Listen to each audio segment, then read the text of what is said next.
మహాపరిశుద్ధుడా మా కన్న తండ్రి, మరోసారి ఉన్నతమైన ఘనమైన నీ నామమునకు స్తుతులు స్తోత్రాలు చెల్లిస్తూ, దేవా, మహోన్నతమైన నీ ఆలోచనలతో మా బ్రతుకులు మా జీవితాలు ముడిపడి ఒక ఉన్నతమైన ఆలోచనలతో ఈ లోకానికి మా బ్రతుకులు నీ సంకల్పం ద్వారా నీ ఉద్దేశాలను పండించడానికి అడుగుపెట్టబడిన మా బ్రతుకులు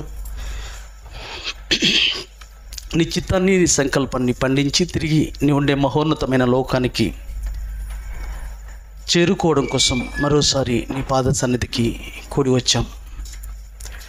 వచ్చిన నీ ప్రియ పిల్లలంగా చెప్పబడుతున్న మాటల్లో పరమార్థాన్ని ఆలోచించుటలో కృప చేయండి తండ్రి. ముఖ్యంగా ఈరోజు బాప్తిజం తీసుకున్న చిన్న బిడ్డ పాపమ్మను జ్ఞాపకం చేసుకోండి. ఆ బిడ్డ బ్రతుకులో ఇక నుంచి, ఈ రోజు నుంచి నీకోసం ప్రతిష్ఠించుకున్నది జీవితం, నీకోసం అర్పించుకున్న రోజు ఈరోజు అతి ప్రాముఖ్యమైన రోజు, అతి ఉన్నతమైన ధన్యతకరమైన రోజు ఆ బిడ్డ బ్రతుకులో ఈరోజు. ఈ ధన్యతను తన బ్రతుకులో కాపాడుకున్నట్టులో కృప చేయండి, సహాయం అందించండి. ఈ ఆలోచనలకు, ఈ ఉద్దేశాలతో బిడ్డను తీర్చిదిద్దిన తల్లిదండ్రులను బట్టి కూడా కృతజ్ఞతాస్తుతులు చెల్లిస్తున్నాను. తల్లిదండ్రులను బట్టి మరి తండ్రి, ఈ సమయంలో విలువైన మాటలు నీ పిల్లలతో పంచుకొనబోచుండగా సమయోచితమైన జ్ఞానము, ముఖ్యంగా ఆత్మ సహాయాన్ని, అలాగే ఆరోగ్యాన్ని నాకు దయచేయమని వేడుతాం. సమస్త ఘనత మహిమ ప్రభావంలోకి చెల్లిస్తూ ప్రభువైన యేసుక్రీస్తు పేరిట ఈ ప్రార్థన అడిగి వేడుకుంటున్నాం మా కన్న తండ్రి, ఆమేన్.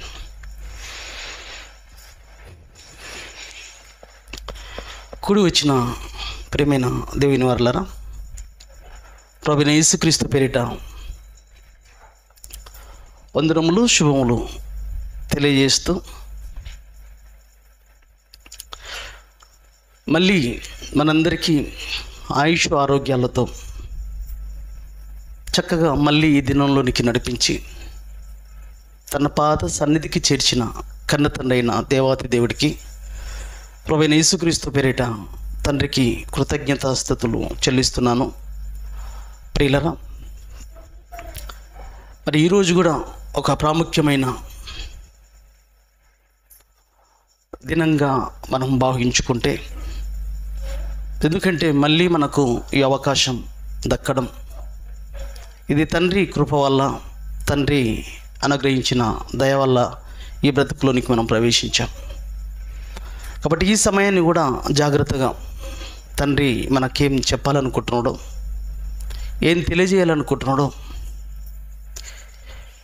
ఏం కోరుకుంటున్నాడో, మన బ్రతుకులు ఎలా ఉండాలని ఆశపడుతున్నాడో, ఎలా కట్టుకుంటే ఆ లోకానికి అర్హత సంపాదించుకుంటామో, ఆ లోకాన్ని పొందుకునే అవకాశం ఉందో జాగ్రత్తగా ప్రతి మాట ఆలోచిస్తూ, గ్రహిస్తూ, అనుసరించే దిశ వైపుగా ముందుకు సాగాలని మరొకసారి కోరుతూ, మరి ఈరోజు ఒక అద్భుతమైన అంశం ఈరోజు మనతో దేవుడు మాట్లాడబోతున్నాడు. అంశంగా రాసుకుంటే, క్రీస్తును వెంబడిస్తావా, వెనుదిరుగుతావా? నవ్వద్దు పిల్లలు, ఎవ్వరూ నవ్వద్దు, మాట్లాడద్దు. సండే స్కూల్ పిల్లలందరూ బైబిల్లో ఉన్నాయి రాసుకోవాలి, నోట్స్ తీసుకొని మీరు కూడా.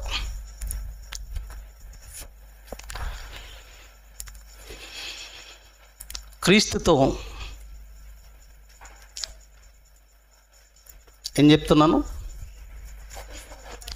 క్రీస్తును వెంబడిస్తావా, వెనుదిరుగుతావా? ప్రేమైన దేవుని వారలారా, ఒక ప్రాముఖ్యమైన సంగతి, ఒక అద్భుతమైన విషయం ఇది.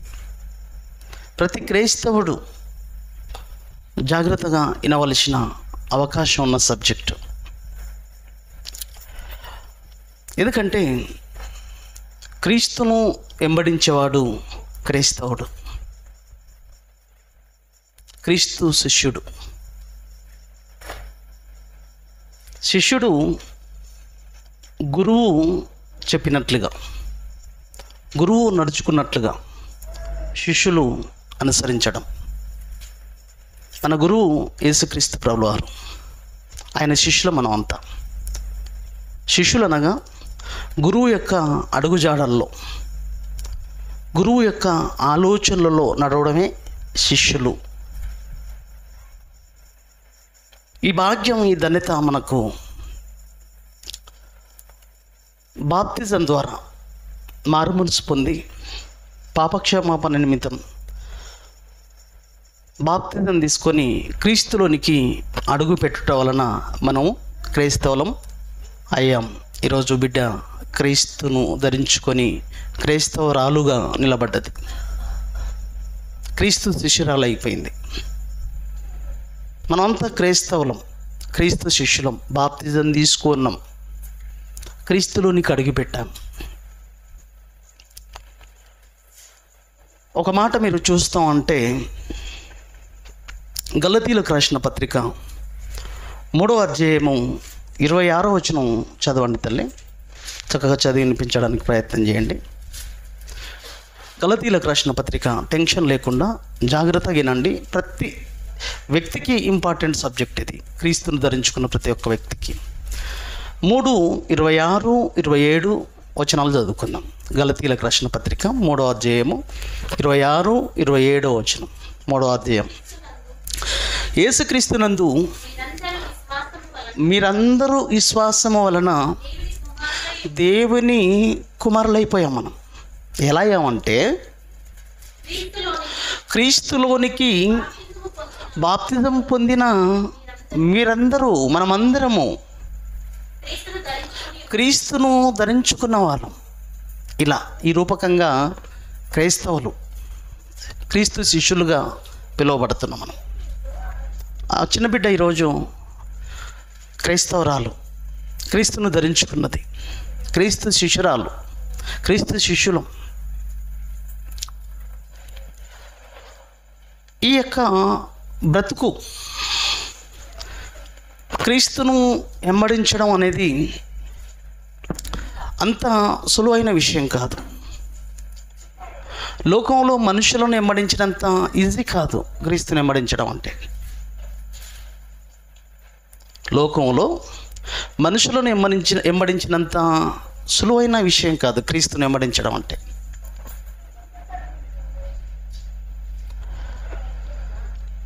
ఎందుకంటే యేసుక్రీస్తు ప్రభుల వారిని వెంబడించాలంటే, ఆయనను అనుసరించాలంటే, ఆయన అడుగుజాడల్లో మన బ్రతుకులను అడుగులేసుకుంటూ ఆయన అడుగుజాడల్లో మనం నడవాలంటే, ఆయన అడుగుజాడలు ఏవైతే వదిలిపెట్టాడో మనకు ఆ మహోన్నతమైన లోకానికి, ఆయన అడుగుజాడల్లో అడుగులేసుకుంటూ ఆ మహోన్నతమైన లోకాన్ని చేరుకోవడానికి మనకు ఆయన ముద్రలు, అడుగుజాడలు వేసి ఉంచిపోయాడు. ఆయన అడుగుల్లో అడుగు వేసుకుంటూ వెళ్ళిపోతే మహోన్నతమైన లోకం. కానీ అంత ఈజీ కాదు ఆ విధంగా వేయడం అనేది. క్రీస్తును వెంబడించడం అనేది, క్రీస్తును వెంబడిస్తావా వెనుదిరుగుతావా అనే విషయంలో, వెంబడించే విషయంలో ఎటువంటి పరిస్థితుల్లో నుంచి వెనుదిరిగిపోతున్నారు. బాప్తిజం వరకు వచ్చి క్రీస్తులో కొన్ని రోజులు కొనసాగి మళ్ళీ వెనుకకి వెళ్ళిపోతున్నారు, వెనుదిరిగి వెళ్ళిపోతున్నారు లోకంలోనికి. ఎందుకంటే దేవుని యొక్క ఆలోచనలు, దేవుని యొక్క ఉద్దేశాలు అర్థం చేసుకోలేక, అర్థం కాక. నువ్వు బాప్తిజం తీసుకొని క్రీస్తులోనికి వచ్చేసిన తర్వాత ఒక మహోన్నతమైన లోకాన్ని సంపాదించడానికి నీ బ్రతుకులో దేవుడు ఏదైతే ఆశపడుతున్నాడో, ఏదైతే ఆశించాడో, ఎలా ఉండాలని కోరుకున్నాడో ఆ విధంగా నడవడం, ఆ విధంగా మనకు ప్రభువారు ఏ విధంగా అయితే బోధించాడో ఆ విధానంలో, ఆ బోధనలోనికి మనం వెళ్ళగలిగితే క్రీస్తుని వెంబడించినట్లు, తద్వారా మహోన్నతమైన లోకాన్ని సంపాదించుకునే అవకాశం ఉంది. లేదా వెనుదిరిగితే అది నష్టం నీకు తెలియకపోవచ్చు. ఇప్పుడు దాని యొక్క తీవ్రత పరిస్థితిని నువ్వు ఇంతని పరిచయం చేయలేవు. వెనుదిరిగిన తర్వాత వచ్చే శిక్ష పరిస్థితిని నువ్వు పరిచయం చేయలేనిది, నువ్వు వివరించలేనిది, నువ్వు పోల్చలేనిది ఆ శిక్ష అనేది. మానవ మాత్రుడు వివరించలేని శిక్షలోకి సమాజం వెళ్ళిపోతుంది. మార్కు సువార్త ఒకసారి మనం చూడగలిగితే ఆయన నెమ్మడించాలంటే కష్టాలు, ఇబ్బందులు, ఇరుకులు ఇవన్నీ ఉంటాయి. ప్రేమైన దేవుని వారలారా, ఎలా ఉంటావో ఆయనను ఎలా ఎమ్మడించాలో మనం చూడగలిగితే ఆయన ఎమ్మడించేవారుగా ఎలా ఉండాలంటే మార్కు సువార్త 8వ అధ్యాయము 34వ వచనంలో బాప్తిజం తీసుకున్నాం. మనం బాప్తిజం తీసుకున్నది బిడ్డ, మనం బాప్తిజం తీసుకున్నాం, క్రీస్తులో అడుగు పెట్టాం, ప్రయాణం కొనసాగుతున్న తరుణంలో క్రీస్తు ప్రభుల వారు మనతో మాట్లాడుతున్నాడు. అంతటా ఆయన తన శిష్యులను, అంటే ఎవరండి శిష్యులు అంటే 12 మంది. ఇప్పుడు అనేక మంది శిష్యులు, ఇప్పుడు మనమంతా ఎవరం? క్రీస్తును వెంబడిస్తున్న శిష్యులం. అంటే క్రీస్తును వెంబడిస్తున్న ప్రతివాడు క్రైస్తవుడైన ప్రతివాడు క్రీస్తుకు శిష్యులు. ఇప్పుడు మనతో చెప్తున్నాడు, శిష్యులతో అంటే బాప్తిజం తీసుకున్న మనతో చెప్తున్నాడు. ఏమని చెప్తున్నాడు? శిష్యులను, జనసమూహమును, అంతటా ఆయన తన శిష్యులను, జనసమూహమును తన ఎద్దకు పిలిచి చెప్తున్నాడు. చూడండి, శిష్యులతోనూ జనసమూహమును తన ఎద్దకు పిలిచి, నన్ను ఎంబడింపగోరువాడు, చూసారా, అండర్లైన్ చేసుకోండి, నన్ను ఎంబడింపగోరువాడు, క్రీస్తును ఎంబడించేవాడు, నన్ను ఎంబడింపగోరువాడు మొట్టమొదట నువ్వేం చేసుకోవాలి తెలుసా? తన్ను తాను ఉపేక్షించుకోవాలి. ఉపేక్షించుకోవడం అని అంటే అర్థం ఏంటో తెలుసా? నిన్ను నీవు నిర్లక్ష్యం చేసుకోవడం. ఉపేక్షించుకోవడం అంటే నిన్ను నీవు నిర్లక్ష్యం చేసుకోవడం అంటే నన్ను నువ్వు వెంబడించాలనుకుంటే నిన్ను నీవు నిర్లక్ష్యం చేసుకోవాలంటే నిన్ను నీవును నిర్లక్ష్యం చేసుకోవాలి అంటున్నాడు. ఏంటి నీవు నిర్లక్ష్యం చేసుకోవడం అంటే నీ గురించి నీవు అసలు పట్టించుకోకూడదు. నీకు వచ్చిన రోగమా, నీకు వచ్చిన కష్టమా, నీకు వచ్చిన కన్నీళ్ళ, నీకు వచ్చిన ఇబ్బందుల, నీకు వచ్చిన ఇరుకుల, నీకు వచ్చిన సమస్యల, ఇవి నీవు పట్టించుకోవద్దు. నిన్ను నీవు నిర్లక్ష్యం చేసుకోవాలి, తను తాను ఉపేక్షించుకోవాలన్నాడు. ఎవరికైతుందండి ఇది? నిర్లక్ష్యం చేసుకుంటావా? క్రీస్తు కన్నా నీ బ్రతుకులో వచ్చే కష్టాలు, కన్నీళ్ళు, ఇబ్బందులు, ఇరుకులు, నీ బ్రతుకులో వచ్చే ఆనందాలు, సంతోషాలు, ఇవన్నిటినీ నిన్ను నువ్వు నిర్లక్ష్యం చేసుకోవడం. నిర్లక్ష్యం అంటే కష్టాలే కావు, నిర్లక్ష్యం అంటే ఆనందాలు, సంతోషాలు, వైభోగాలు, ఆనందాలు, సంతోషాలతో కూడుకున్న జీవితాలు, మమకారాలతో కూడుకున్న, అనురాగాలతో కూడుకున్న పరిస్థితులలో,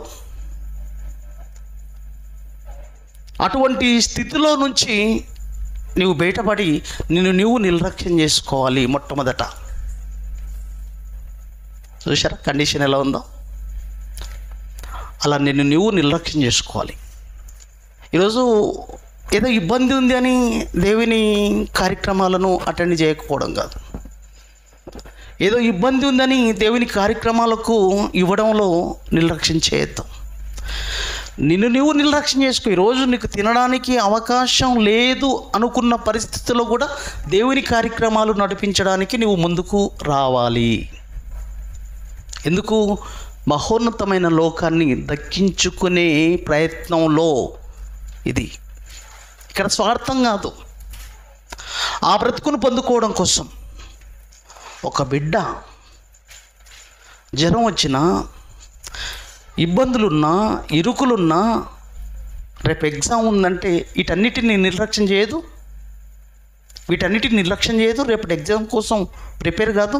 సంవత్సరం అంతా కష్టపడ్డ నేను ఈ బోర్డ్ ఎగ్జామ్లో రేపటి ఎగ్జామ్ నేను రాయకపోతే సంవత్సరం కష్టమంతా, సంవత్సరం కట్టిన ఫీజు అంతా ఏమైపోతుంది? వృధా అయిపోతుంది.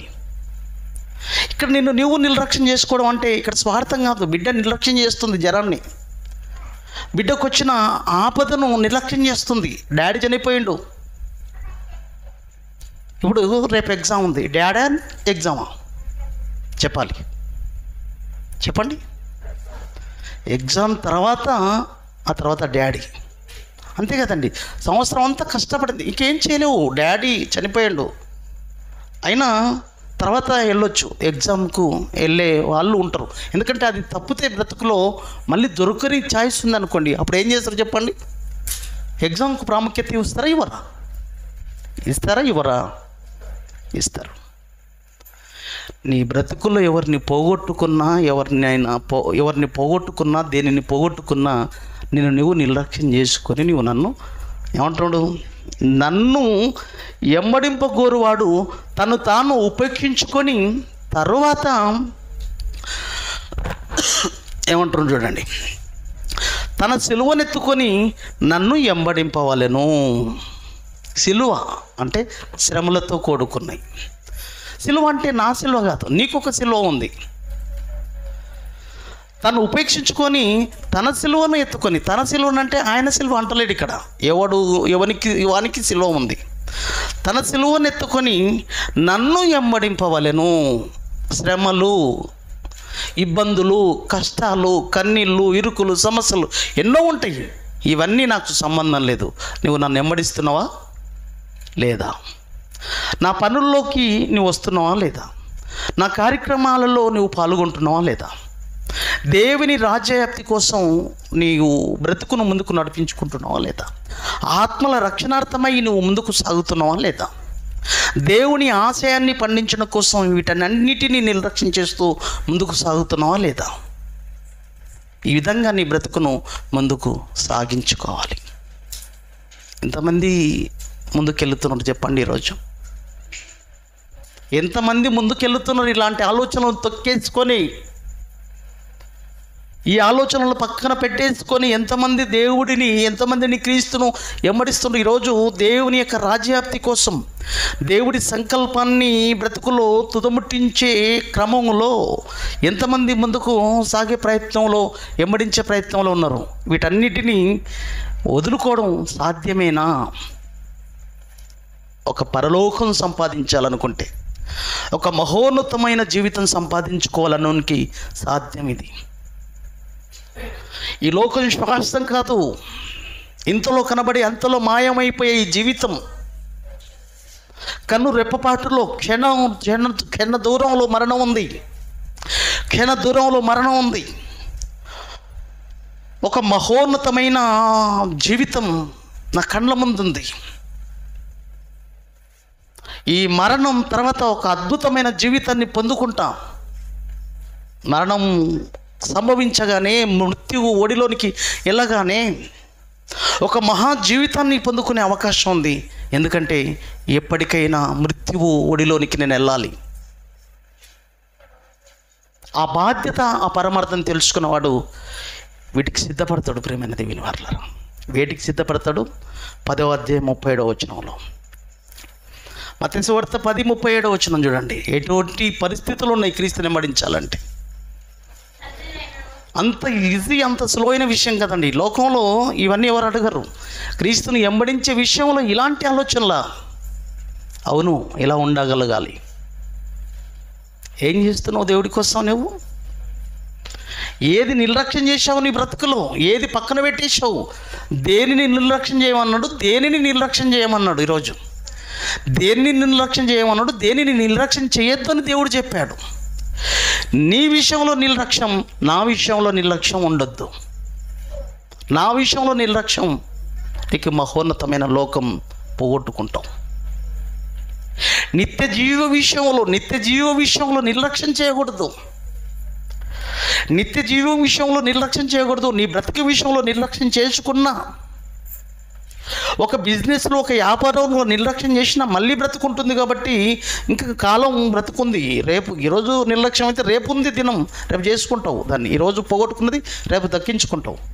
కానీ ఈ బ్రతుకుపోయిన తర్వాత మళ్ళీ బ్రతుకు రాదు కదా. నిత్య జీవ విషయంలో నిర్లక్ష్యం ఉండొద్దు నాన్న, ఉండొద్దు బిడ్డ. ఆ బ్రతుకును పొందుకోవాలి. లోకాన్నంతా వదిలిపెట్టి బాప్తిజం తీసుకొని నా దగ్గరికి వచ్చావు కదా, రాజ్యంలోనికి ప్రవేశించావు కదా, క్రీస్తుని వెంబడించాలనుకుంటున్నావు కదా, ఇదిగో వెంబడించే ఆలోచనలు ఈ విధంగా ఉండాలి. ప్రతి క్రైస్తవుడు తెలుసుకోవాల్సిన విషయాలండి. నిక్కచ్చిగా ఈ విధంగా బ్రతికితే మహాజీవితం మన సొంతం. ఆ జీవితాన్ని అందుకున్న వాళ్లకు, అందుకునాలన్న ఆలోచన ఉన్న వాళ్లకు పెద్ద కష్టం కదండి. ఇష్టంతో ఆ కష్టమైన ఆ యొక్క జీవితాన్ని పొందుకోవడానికి ఏదైనా చేయగలుగుతాం. కష్టమైన ఇష్టంతో చేయడానికి ముందుకు వెళ్ళగలుగుతాం. ఎవరు ఆ జీవితాన్ని పొందాలనుకున్నవాడు. లక్ష్యాన్ని సాధించడానికి బిడ్డ లోకంలో ఎంతో కష్టపడుతుంది. కష్టమైన ఇష్టపడి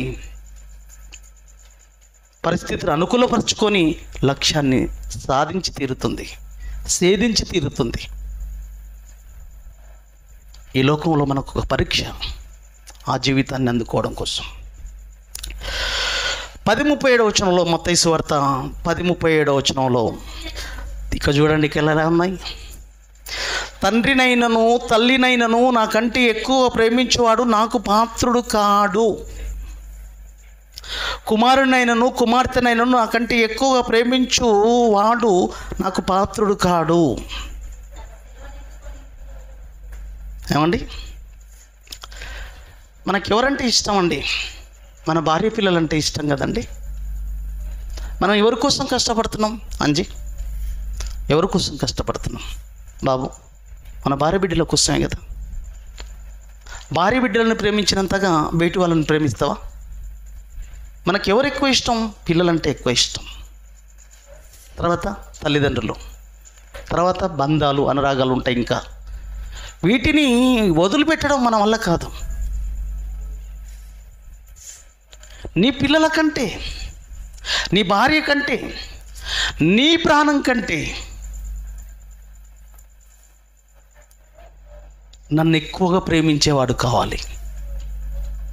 ఏంటి ఇలా కోరుకుంటున్నాడు? అవును, బ్రతికిచ్చినవాడు, జీవితాన్ని ఇచ్చినవాడు, బంధాలను అనుగ్రహించినవాడు, ఒక యజమానిగా, ఒక నాయకుడుగా, ఇంటిలో ఒక పెద్దగా నిర్ణయించినవాడు, నిన్ను తండ్రిగా చేసినవాడు, నిన్ను తల్లిగా చేసినవాడు, బంధాలను ఇచ్చినవాడు ఆ మహోన్నతమైన దేవదేవుడు.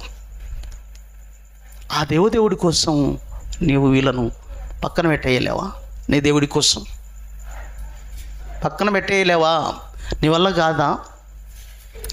తండ్రినైనను తల్లినైనను నాకంటే ఎక్కువగా ప్రేమించేవాడు నాకు పాత్రుడు కాడు. కుమారునైనను కుమార్తెనైనను నాకంటే ఎక్కువ ప్రేమించేవాడు నాకు పాత్రుడు కాడు అంటున్నాడంటే, ప్రియులరా, ఈ బంధాల తర్వాత కాదు, ఈ బంధాల తర్వాతనే, లేదా నా దేవుడి తర్వాతనే బంధాలు అన్న ఆలోచనలోనికి వెళ్ళగలగాలి. ఫస్ట్ ప్రయారిటీ నీ దేవుడికి ఇవ్వాలి. ఆ తర్వాత నీ బంధువుల కోసం, నీ పిల్లల కోసం, నీ భార్య బిడ్డల కోసం నువ్వు ఆలోచించుకో. ఇవి ఎవరికి సాధ్యమవుతుంది చెప్పండి ప్రియులారా? ఎవరికి సాధ్యమవుతుంది? తన సిలువనెత్తుకొని నన్ను వెంబడింపని వాడు. ఈ కష్టాలు, ఇబ్బందులు, ఇరుకులు క్రీస్తులోనికి వచ్చిన తర్వాత వస్తాయి. చూశారు, క్రీస్తును వెంబడిస్తున్న తరుణంలో ఎన్నో ఇబ్బందులు, ఇరుకులు వచ్చేస్తుంటాయి. భార్య బిడ్డలకు దూరంగా ఉండవలసిన పరిస్థితులు వస్తాయి, రోజులు వస్తాయి. సువార్తకి వెళ్ళినప్పుడు వాళ్ళను చూడకుండా ఉండవలసిన పరిస్థితులు కూడా ఏర్పడతాయి. ఎందుకు? చల్లటి చలిని భరించుకొని తట్టుకొని ఎముకలు కొరికే చలిలో దేశ బార్డర్లో దేశ భద్రత కోసం ఎంతమంది సైనికులు తమ పిల్లలను భార్య తల్లిదండ్రులను వదిలిపెట్టి దేశ రక్షణ భద్రత కోసం, దేశ రక్షణ భద్రతనే మాకు ప్రాముఖ్యమని నిలబడ్డ వాళ్ళు ఎంతమంది అండి. వాళ్ళంతా ఎవరో తెలుసా? దేశాన్ని ప్రేమిస్తున్న వాళ్ళు. సెల్యూట్ వాళ్ళకు. ఎవరి నుంచి కాదు అది. ఒక దేశం పైన ప్రేమ ఉన్నవాడు అలా ఉండగలుగుతాడు. ఈరోజు నీవు కూడా నీ దేవుడి పైన ప్రేమ ఉంటే, దేవుడి పైన దేవుని యొక్క సంకల్పాన్ని, దేవుని యొక్క ఉద్దేశాలను ఎరగగలిగితే, ఆ దేవుడి కోసం ఎంత దూరమైనా నీవు వెళ్ళగలుగుతావు. వీళ్ళందరినీ పక్కన పెట్టైనా దేవుడి ఆలోచనే ప్రాముఖ్యం అన్న స్థితికి నువ్వు వెళ్ళగలుగుతావు నీకు అర్థమైతే. ఆత్మల రక్షణ భారము, బాధ్యత అనేది ఎంత గొప్పది. ఆయన నెమ్మడించే పని అంటే అర్థం ఏంటో తెలుసా? సువార్త పని నిమిత్తం వెళ్ళిపోతే వారాలు పట్టొచ్చు, నెలలు పట్టొచ్చు. వెళ్ళాలి.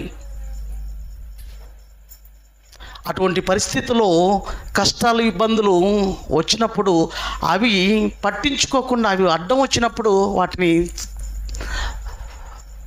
వాటికి భయపడి, వాటిని చూసి భయపడి వెనక్కి వెళ్ళినవాడు నాకు పాత్రుడు కాడు. వెనుదీసినవాడు వాడు. తన సిలువను ఎత్తుకొని నన్ను ఎంబడింపని వాడు నాకు పాత్రుడు కాడు. ఆ కష్టాలను భరించలేని వాడు నాకు పాత్రుడు కాదు. ఏ కష్టపడ్డావు దేవుడి కోసం బాప్తిసం తీసుకున్న తర్వాత? ప్రేమైన దేవుని వరలరా, దేవుని యొక్క మాటలు, దేవుని యొక్క ఉద్దేశాలు ఎంత గొప్పవి అంటే పిల్లరా, అర్థం చేసుకునగలిగితే మనకు చాలా ఆనందాన్ని ఇస్తాయండి, చాలా సంతోషాన్ని ఇస్తాయి. కానీ అర్థం కాకపోతే బాధనిస్తాయి. ఏంటి దేవుడు ఇలా కోరుతున్నాడు అని. దాంట్లో దేవుడు తన ప్రేమ నా పిల్లలు నా పట్ల చూపించే ప్రేమ ఎంత గొప్పది. నేనంటే ఎంతగా ఇష్టపడుతున్నారు, ఎంతగా నన్నంటే వాళ్ళు కోరుకుంటున్నారు, నేనంటే ఎంతగా తప్పించిపోతున్నారు. సర్వాన్ని సమస్తాన్ని సృష్టించిన ఒక దేవదేవుడిగా నన్ను ఎటువంటి స్థానం నాకు ఇవ్వగలుగుతున్నారు నా బిడ్డలు అనే ఆలోచనతో దేవుని యొక్క ఉద్దేశం అండి. నన్ను ఆనందపరచడానికి సమాజ శ్రేయస్సును కోరి, ఆత్మల రక్షణ భారం కలిగి నేను అప్పచెప్పిన బాధ్యతలోనికి వీటన్నిటినీ పక్కన పెట్టేసి ముందుకు నడిచే వాళ్ళు ఎంతమంది. ప్రేమైన దేవుని వారలారా, యేసుక్రీస్తు ప్రభువు వారు శిష్యులను ఎలా చేర్చుకున్నాడో తెలుసా? యేసుక్రీస్తు శిష్యులందరూ ఎక్కువ మట్టుకు చేపలు పట్టే జాలర్లండి. యేసుక్రీస్తు శిష్యులందరూ ఎక్కువ మట్టుకు చేపలు పట్టేవాళ్ళే, జాలర్లు. పేతురు ఆంధ్రయ్య దగ్గరికి వెళ్ళి మీరు నన్ను వెంబడించండి అన్నాడు. చేపలు పడుతుంటే, మనుషులు పట్టే జాలరుగా మిమ్మల్ని చేస్తాను, నన్ను వెంబడించమంటే ఏం నోరు ఇప్పకుండా, మారు మాట మాట్లాడకుండా పేతురు ఆంధ్రయ్య యేసుక్రీస్తుని వెంబడించారండి. ఆ తర్వాత యోహాను, యాకోబు, జబదయ కుమారులు వలలు రిపేర్ చేస్తుండగా వాళ్ళ దగ్గరికి వెళ్ళాడు. నన్ను వెంబడించాడంటే మారు మాట్లాడకుండా క్రీస్తుని వెంబడించారు. సుంకపు మెట్ల మీద సుంకపు గుత్తదారుడుగా ఉన్న మత్తయి సుంకపు మెట్ల మీద కూర్చున్నప్పుడు మత్తయిని నువ్వు నన్ను వెంబడింపు అన్నప్పుడు సుంకం వసూలు చేసి మత్తయిని వెంబడించినప్పుడు మత్తయ్య గారు కూడా యేసుక్రీస్తును మారు మాట మాట్లాడకుండా యేసుక్రీస్తు ప్రభువు వారిని వెంబడించాడండి. వెంబడించిన ఆ శిష్యుల విషయంలో పేతురుని అడుగుతున్నాడు ప్రభువు. యోహాను సువార్త 21వ అధ్యాయము 15వ వచనంలో శిష్యులందరూ భోజనం చేస్తుండండి. అందరి ఉద్దేశాలు చూడండి ఎలా ఉన్నావు. యోహాను సువార్త 21వ అధ్యాయము 15వ వచనంలో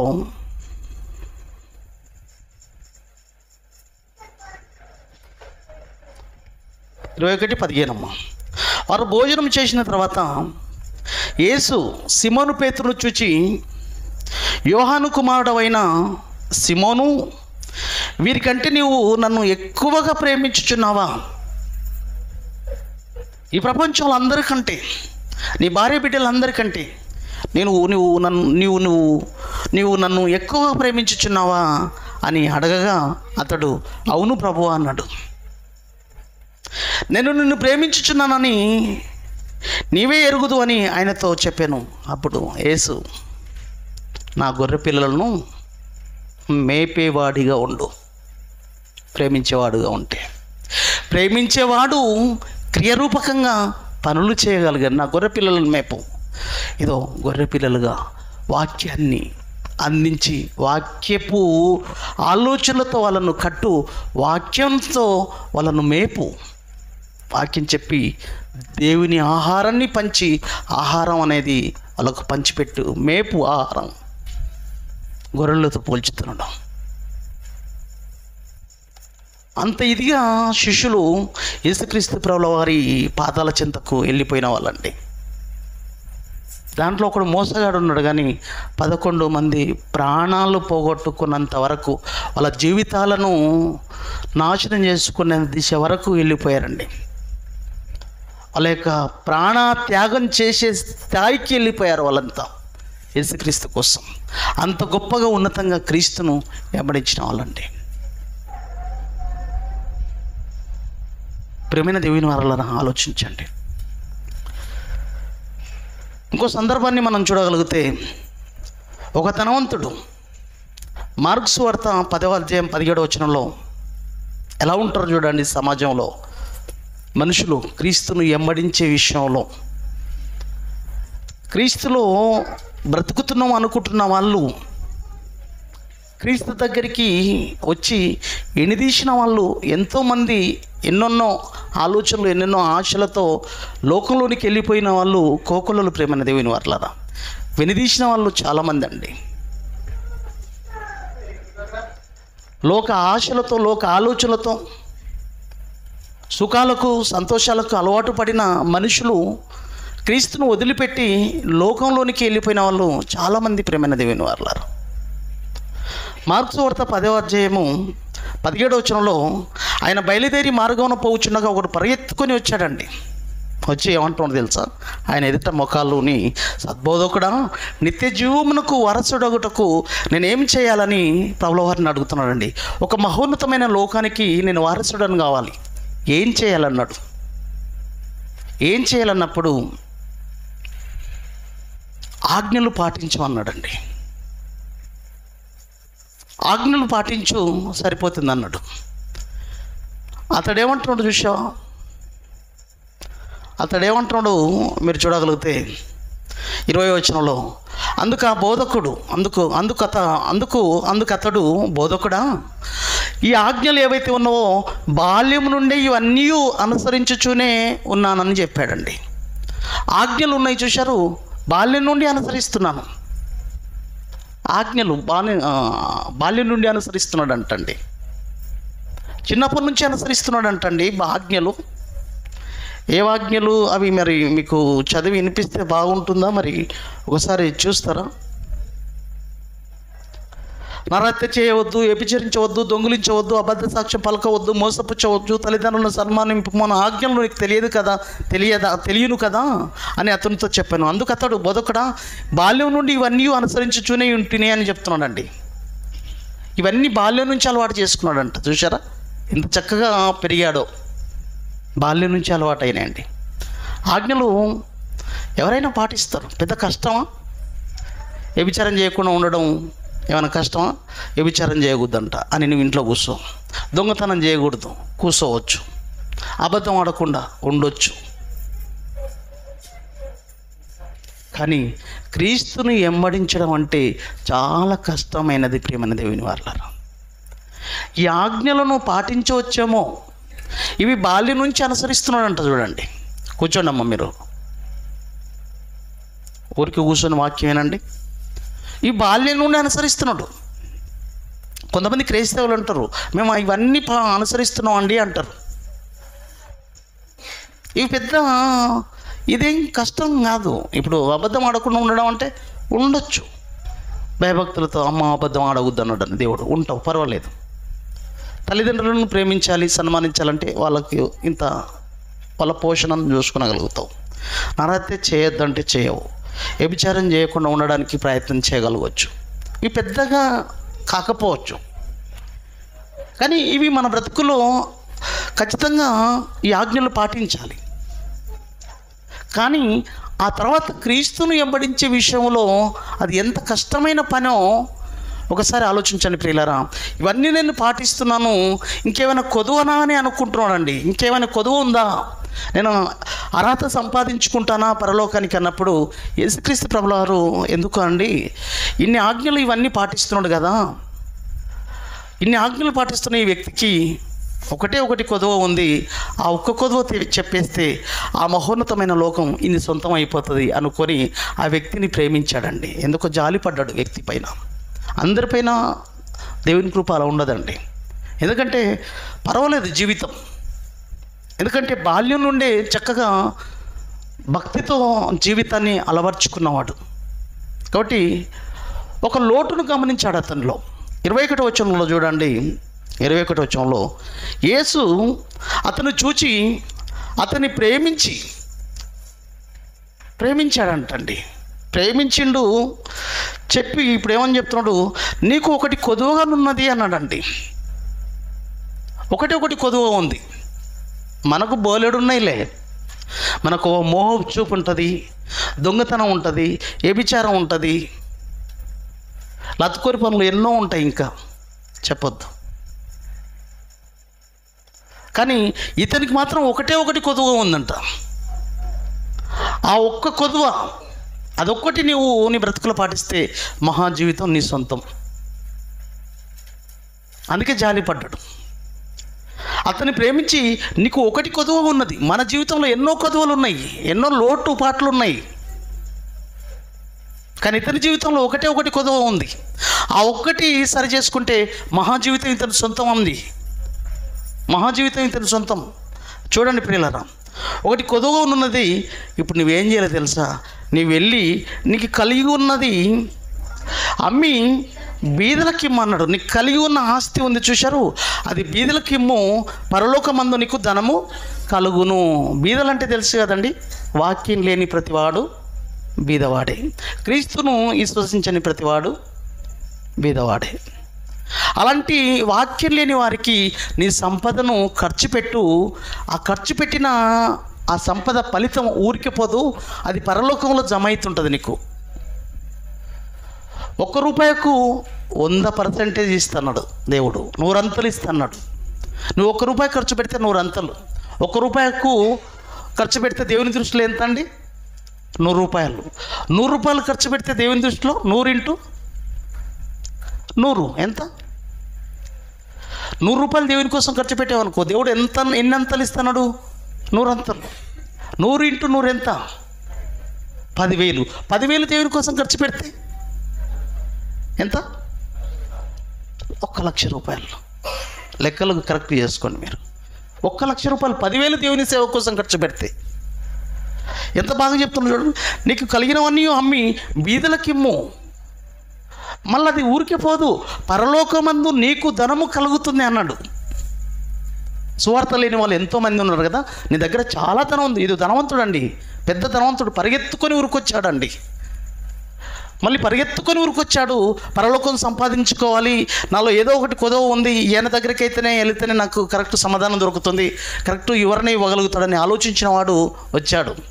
బాగుంది, కానీ ఆ లోటు ఏంటో చెప్పినప్పుడు దాన్ని అనుసరించొద్దు, అనుసరించాలి. నీకు పరలోకంలో ధనము కలుగును, నీవు వచ్చి నన్ను వెంబడించమని చెప్పాడండి, అంతే.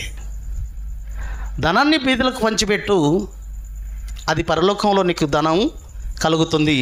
నీవు నన్ను వచ్చి వెంబడించమని చెప్పాను. ఇప్పుడు చూడండి ఏం జరుగుతుందో.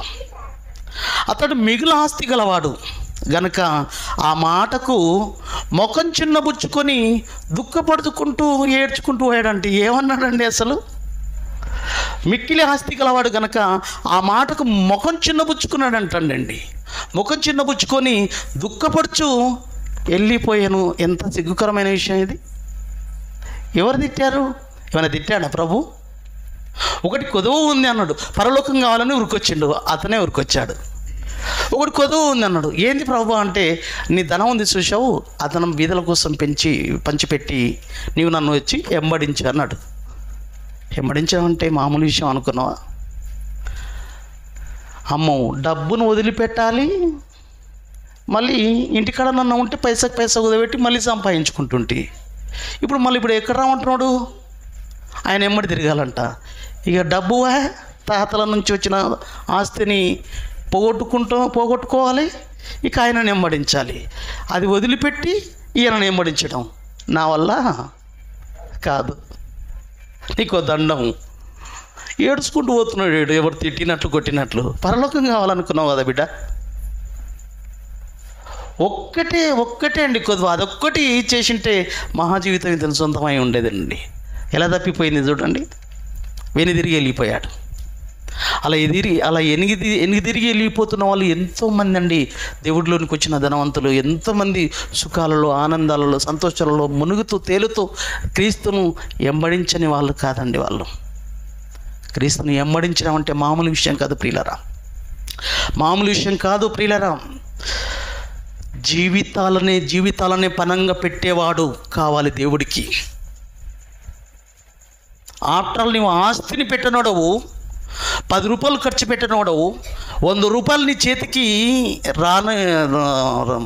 తీసుకోలేనోడవు, 100 రూపాయలు పెట్టాలన్న ఆలోచన రాని నీవు, ఆఫ్టర్ ఆల్ ఒక 10 రూపాయలు ఖర్చు పెట్టాలన్న ఆలోచన రాని నీవు దేవుడి కోసం ప్రాణం పెడతావా? ఏమండి, దేవుడి కోసం ప్రాణం పెడతావా? ఎవడు పెడతాడు ప్రాణం? నీ ధనాన్ని నీ సమస్తాన్ని దేవుని కోసం తాకట్టు పెట్టగలిగితే లాస్ట్కు ప్రాణమైనా పెట్టగలుగుతాడు. చెప్పేది వినండి బాగా. నీ ఆస్తిని, అంతస్తుని, ఐశ్వర్యాన్ని దేవుని సేవ కోసం పనంగా పెట్టేవాడు రేపు ప్రాణం పెట్టమంటే కూడా పెడతాడా? పెడతాడు. 10 రూపాయలు పెట్టినవాడు ప్రాణం పెట్టమంటే పెడతాడా? 10 రూపాయలు పెట్టడానికి చేతులు వస్తలే వానికి. కానుకలు వేయాలంటే జేబులు సదురుతుంటాడు, ఎందుకంటే జేబులు చాలా ఉంటాయి కదండి పైసలు. అమ్మ బాగా టెక్నిక్ ఉంటుంది వీళ్ళకు. 500 నోటు ఎంత సైజు ఉంటుందో, 100 రూపాయలు ఏ సైజులో ఉంటుందో, 10 రూపాయలు ఏ సైజులో ఉంటుందో, 20 రూపాయలు, 50 రూపాయలు, ఇప్పుడు తేడా కొద్దిగా కన్ఫ్యూజ్గా ఉన్నాయి. పాత 20 రూపాయలు, కొత్త 20 రూపాయలు, ఇవన్నీ కన్ఫ్యూజ్ ఉన్నాయి. ఏ నోటు వస్తుంది ఇంత, ఎందుకంటే ఇంటికనే జాగ్రత్తగా తీసి పెట్టుకొని వస్తాడు, ఎందుకైనా మంచిదని. ఈడొచ్చి చదువుకోవడం కంటే జేబులు ఎన్నో ఉంటాయి. ఇది కానకకు ఇక్కడ నుంచి తీసేస్తాడు అంతే, సింపుల్గా. ఇక్కడ నుంచి తీయకూడదు, ఎందుకంటే మళ్ళీ ఎతకవలసి వస్తుంది. ఏ నోటు వస్తుందో తెలియదు, అందరి ముందర పరుగు అవుతుంది. 500 నోటు వచ్చిందని మళ్ళీ లోపల పెట్టుకుంటే పక్కడు చూసి మొఖం చూస్తాడు, లేదా చిన్న చూపు అవుతుంది అక్కడ. కాబట్టి ముందే సర్దుకొని వచ్చేస్తాం మనం, ముందే వేయాలనుకున్నప్పుడు. అది ఎవరిలో ఉంటుందో వారు బాధపడండి, దాన్ని సరి చేసుకోండి. ఎందుకంటే వాక్యం ఎలా ఉంటుందంటే మా గురించి అన్నట్లు ఉంటుందండి, మా గురించి అన్నట్లు ఉంటుంది. ఎందుకంటే బ్రతకని ప్రతి వాడికి ప్రతి మాట వానికే ఉంటుంది. ఇప్పుడు నేను బ్రతకలేదనుకో, బ్రతకకపోతే రోజు చెప్పే ప్రతి క్లాసు నాకే, ఈరోజు నా గురించే చెప్పిండు అంటాడు. రేపు కూడా ఎవరి గురించి ఉంటుంది? ఎవరి గురించి ఉంటుంది చెప్పండి? ఎవరి గురించి ఉంటుంది? నీ గురించి ఉంటుంది. ఎందుకు? వాక్యంలో లేని బ్రతుకు, వాక్యంలో బ్రతకనోడికి రోజు వాని గురించి చెప్పినట్లే ఉంటుంది. ఎవరి గురించి చెప్పాడు బోధకుడు? వానికి పని లేదా, పాట లేదా? బ్రతుకులను బాగు చేయడం కోసమే కదా వాక్యం. ఎవరి కొరకు చెప్పాలి? ఎవరికి చెప్పాలి?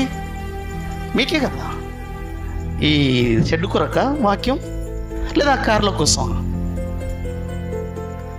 నేను అడుగుతా మిమ్మల్ని, నా గురించే మాట్లాడింది, నాకే చెప్పినట్లున్నాడు, నన్నేమి గురించి మాట్లాడిండు అని అనుకుంటున్నారంటే మీరు మీ బ్రతుకు బాగలేదని అర్థం చేసుకోండి దయచేసి. నాకెవరి విషయంలో బాధ ఉండదండి, ఎందుకంటే నీలో పొరపాట్లు ఉన్న జీవితం ఉంది కాబట్టి అది పొడుస్తుంటుంది. సరి చేసుకోవాలి, దిద్దుకోవాలి. బ్రతకనోనికి వాక్యం రోజు పడుతుంటుందండి. ఈరోజే కాదు, ఈరోజు వాక్యమే కాదు, రేపు వచ్చి కూర్చుంటే కూడా నీకు అదే పడుతుంది. ఎల్లుండి వస్తే కూడా నీ గురించే ఉంటుంది, అది నీకే తగులుతుంటుంది. బ్రతకకపోతే బ్రతుకు చక్కగా హాయిగా రాసుకొని బ్రతకాలని ముందుకెళ్తావు. దయచేసి ఆలోచించండి. కానీ చాలామంది మాట్లాడుతుంటారండి, చాలా ఇంటూ బాధపడతాం. అరే ఎవరి గురించి ఉండదయ్యా బాబు, నువ్వు బ్రతకనప్పుడు అది నిన్ను పొడిచినట్లుగా ఉంటుంది, నీకే అన్నట్లుగా ఉంటుంది. బ్రతకకపోతే అది నాకైనా నీకైనా తగులుతూనే ఉంటుంది. కానీ సరి చేసుకోవాలి. ఇలాంటి పరిస్థితుల్లో దేవుడి కోసం ఇది చేయలేనోడు ప్రాణాన్ని ఏం పెట్టగలుగుతారు చెప్పండి? కానీ భక్తులు ఉన్నారండి, భక్తులు వాళ్ళ జీవితాలను పెట్టడానికైనా వెనుదీయలేదండి. అదండి క్రీస్తుని వెంబడించే విధానం అంటే. బ్రతుకుల ప్రాణాలను అడిగితే ప్రాణాలనైనా పెట్టడానికి వదిలిపెట్టకుండా వెనుదీయకుండా వెంబడించిన వారు ఉన్నారంటే భక్తుల జీవితాలను చూస్తే మనకు పాఠాలు. ప్రియమైన దేవుని వారలారా, అబ్రహాము తనకున్న ఒక్కగానొక్క కుమారుని నాకు బలిస్తావా అన్నప్పుడు ఎవడివ్వగలుగుతాడు చెప్పండి? వృద్ధాప్యంలో ఒక కుమారుని ముద్దు మురిపాలతో పెంచుకుంటున్నాడు. ఆ ముద్దు మురిపాలు తీరకముందే ఇచ్చినట్లు ఇచ్చి మళ్ళీ తీసేసుకోవడం ఏంటి ప్రభువా అని మారుమాట మాట్లాడకుండా ప్రభు కోసం, తండ్రి నీవు అడిగితే నా కుమారుని కాదు నా ప్రాణాన్ని కూడా పెట్టడానికి సిద్ధమే తండ్రి, నా కుమారుడు ప్రాణం నీకోసం బలిగా ఇవ్వడానికి నేను సిద్ధం. అబ్బా, ఆస్తులను ఐశ్వర్యాలను అడిగితే ఎంతైనా ఇచ్చేవాడండి అబ్రహాం. కుమారుని ఇచ్చినోడు ఆస్తిని ఇవ్వడండి? ఇవ్వడా? తన ప్రాణాన్ని పెట్టడానికి సిద్ధపడిన వాడు ఎంత ఆస్తి అయినా ఇవ్వగలడా? ఇవ్వగలుగుతాడు. అటువంటి సందర్భంలో ఏమంటున్నాడు చూసావా? ఆదికాండం ఒకసారి చూడండి, 22:16 వచనం. 22:16 వచనం. ఆదికాండం 22:16 వచనం. నీకు ఒక్కడే అయి ఉన్న, చదవాలమ్మా, నీకు ఒక్కడే అయి ఉన్న నీ కుమార్ని వెనితీయక ఈ కార్యం చేసినందున నేను నిన్ను ఆశీర్వదించి ఆకాశ నక్షత్రముల వలెను సముద్ర తీరమందలి ఇసుక వలెను నీ సంతానమును నిక్షేమంగా విస్తరింపచేసేదను అన్నాడండి. నీకు ఒక్కడై ఉన్న నీ కుమారుని ఎనితీయలేదు. ఇయ్యడానికి బలిపీఠం మీద కత్తి ఎత్తిన వాడవు నీవు. అబ్బా, అటువంటి అబ్రహామును ఆస్తి అంటే మొత్తం దేవుని కోసం ఖర్చు పెట్టేవాడండి. కుమారుని ఇవ్వడానికి సిద్ధము, నన్ను అర్పించుకోవడానికి సిద్ధము అన్న భక్తులండి వాళ్ళు. అలాంటి ఆలోచనలతో ఉన్న